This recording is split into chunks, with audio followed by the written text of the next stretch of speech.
Welcome to Madras granny. வீட்டில் இட்லி மாவு இல்லைன்னா ரொம்ப சிம்பிளாக சீக்கிரமாக செய்யக்கூடிய ஒரு ரெசிபி தான் இந்த வெள்ளரிக்காய் இட்லி. இது செய்கிறதும் ரொம்ப ஈஸி. இது நார்மல் வெள்ளரிக்காய் எடுத்துக்கலாம். இப்போ நான் யூஸ் பண்ணியிருக்கிறது வந்து ஜுக்கினின்னு சொல்லிட்டு அது ஒரு டைப் ஆஃப் வெள்ளரிக்காய் தான்.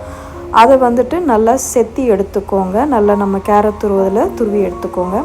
இப்போ நான் வந்து ஒரு கப்பில் வந்து 2 கப் அளவு ரவை எடுத்திருக்கேன். நீங்கள் ஏதாவது ஒரு கப் மெஷர்மெண்ட் வீட்டில் இருக்கிறத எடுத்துக்கலாம். வந்துட்டு இப்போ 2 கப் அளவு ரவை எடுத்திருக்கேன். நான் வந்து ஒரு 1.25 1.5 கப் அளவுக்கு கூட வந்து நீங்கள் வெள்ளரிக்காவை துருவின வெள்ளரிக்காவை யூஸ் பண்ணிக்கலாம். இப்போ நான் ஒரு 2.5 கப் வரைக்கும் வந்து துருவின வெள்ளரிக்காய் வந்து யூஸ் பண்ணியிருக்கேன். இது எல்லாத்தையும் இப்போ ஒன்றா போட்டுட்டு நல்லா உங்கள் கைகளாலேயே மிக்ஸ் பண்ண ஆரம்பிச்சிருங்க. அப்போ தான் அந்த வெள்ளரிக்காயோட ஜூஸ் எல்லாம் இறங்கும். இது கூடவே தேவையான அளவு உப்பு போட்டு வச்சுக்கோங்க. இப்போது இது கூட சேர்க்குறதுக்கு காரத்துக்காக கொஞ்சமாக தேங்காய், ஒரு 2 பச்சை மிளகா, ஒரு சின்ன துண்டு இஞ்சி, இது எல்லாத்தையுமே கொரன்னு அரைச்சிட்டு அதையும் நம்ம ஏற்கனவே கலந்து வச்சுருக்க அந்த ரவை, வெள்ளரிக்காய், உப்பு எல்லாம் சேர்த்து வச்சுருக்கோம் இல்லைங்களா, அது கூடவே சேர்த்துக்கோங்க. கொஞ்சம் கொரப்பாக தான் இருக்கும். பட் அப்படி இருந்தால் தான் இட்லி செய்கிற போது நல்லாயிருக்கும், சாப்பிட்றதுக்கும் நல்ல டேஸ்ட்டாக இருக்கும். இப்போது உங்களோட கைகளால் வச்சுட்டு நல்லா அழுத்தம் கொடுத்து கொஞ்சம் லைட்டாக அழுத்தம் கொடுத்து பிசைஞ்சிங்கன்னா அந்த ஜூஸ் எல்லாம் இறங்கிடும். வெள்ளரிக்காயில் உள்ள தண்ணி அம்சம் எல்லாம் வந்து நம்ம ரவையோட மிக்ஸ் ஆகிறதுக்கு நல்லா ஹெல்ப் பண்ணும். நீங்கள் வந்து மேற்கொண்டு இதில் வந்து தண்ணி ஊற்றணும் அப்படின்னு அவசியம் படாது. இன்கேஸ் தேவைப்பட்டுச்சுன்னா ஃபைனலாக கொஞ்சமாக தயிரோ இல்லை வந்து தண்ணியோ கூட நீங்கள் யூஸ் பண்ணிக்கலாம். இப்போ நான் தயிர் யூஸ் பண்ணலை, லாஸ்ட்டாக வேணும்னா யூஸ் பண்ணிக்கலாம் அப்படின்னு சொல்லிட்டு நான் விட்டுருக்கேன். இப்போ இது எல்லாத்தையும் நல்லா கைகளால் மிக்ஸ் பண்ணியாச்சு.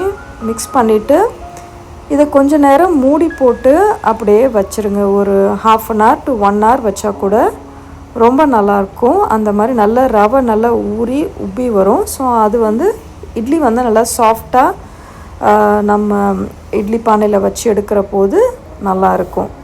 இப்போது மாவு ரெடி ஆகிடுச்சு. இதை வந்து நல்லா மூடி போட்டு நான் வச்சுட்டேன். ஒரு 1 ஹவர் கழித்து தான் செய்கிறேன். இப்போது இது தாளிப்புக்கு வந்து கடுகு, ஜீரகம், கொஞ்சமாக உளுத்தம் பருப்பு, ஒரு 2 காஞ்ச மிளகா, கொஞ்சமாக பெருங்காயத்தூள் சேர்த்துக்கோங்க. இது எல்லாத்தையுமே சேர்த்துட்டு நல்லா பொரியட்டும். பொரிஞ்சதுக்கப்புறமா நம்ம வந்து ஏற்கனவே செய்து வச்சுருக்கிற அந்த வெள்ளரிக்காய் ரவையோடு சேர்த்து கலக்க வேண்டியது தான். இப்போ பொரிஞ்சிடுச்சு, அது ரெடி பண்ணி வச்சுருக்கோம்.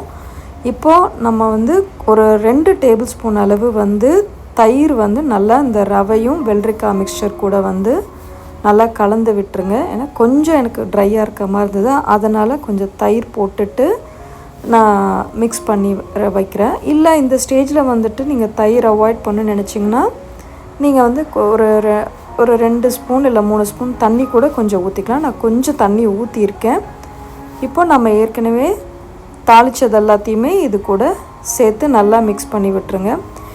இந்த ரவை வெள்ளரிக்காய் மிக்சர் வந்து ரொம்ப கட்டியாக இருக்காது, கொஞ்சம் லூஸ் கன்சிஸ்டன்சியில் இருக்கும். ரொம்ப லூஸாகவும் இல்லாமல் இருக்கும். அதே டைமில் தேவைப்பட்டுச்சுன்னா கொஞ்சமாக கொத்தமல்லி தழையை வந்து நறுக்கி சேர்த்துக்கோங்க. இப்போ இட்லி தட்டில் வந்து நெய்யோ இல்லை எண்ணெயோ வந்துட்டு எல்லா சைடும் நல்லா அந்த இட்லி ஊற்றுற இடத்துல படுற மாதிரி நல்லா கோட் பண்ணி விட்டுருங்க. இப்போ நான் அந்த மாதிரி ரெடி பண்ணிட்டேன். கரண்டியில் வந்து இதை இட்லி தட்டில் ஊற்றுறதை விட நீங்கள் கைகளால் எடுத்து அந்த தட்டில் வச்சிங்கன்னா இன்னும் நல்லா ஷேப் நல்லா அழகாக கிடைக்கும். நான் ஃபஸ்ட்டு கரண்டியில் தான் ட்ரை பண்ணேன். கொஞ்சம் அந்த ஷேப் வந்து வராது, கொஞ்சம் அதிகமாக கம்மியாக இருக்கும். பட் கைகளால் எடுத்து வச்சிங்கன்னா இன்னும் ஈஸியாக இருக்கும். அந்த மோல்டில் வைக்கிறதுக்கு வந்துட்டு நல்லாயிருக்கும். ஏன்னா இது வந்து தண்ணியாக இல்லை இல்லைங்களா, கொஞ்சம் வந்து திக்காக தான் இருக்கும். ஸோ அதனால் கைகளால் எடுத்து வச்சிங்கன்னா இன்னும் ரொம்ப நல்லாயிருக்கும். பட் இந்த இட்லி ரொம்ப டேஸ்ட்டாக இருந்தது. நீங்கள் ட்ரை பண்ணி பாருங்கள். உண்மையாலுமே நான் எக்ஸ்பெக்ட் பண்ணவே இல்லை, ஃபர்ஸ்ட் டைம் நான் செய்கிறேன்.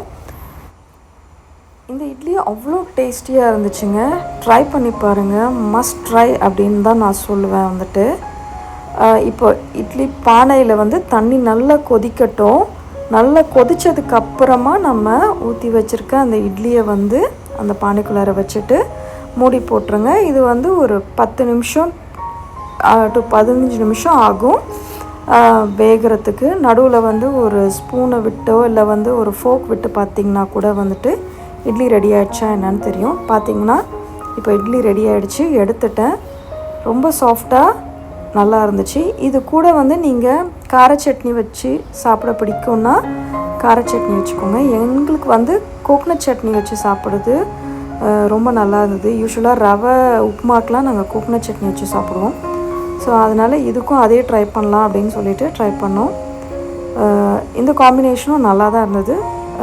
கொஞ்சம் ஸ்பைஸியாக அரைச்சிக்கிட்டிங்கன்னா நல்லாயிருக்கும். அவ்வளோதாங்க. தேங்க்ஸ் ஃபார் வாட்சிங்.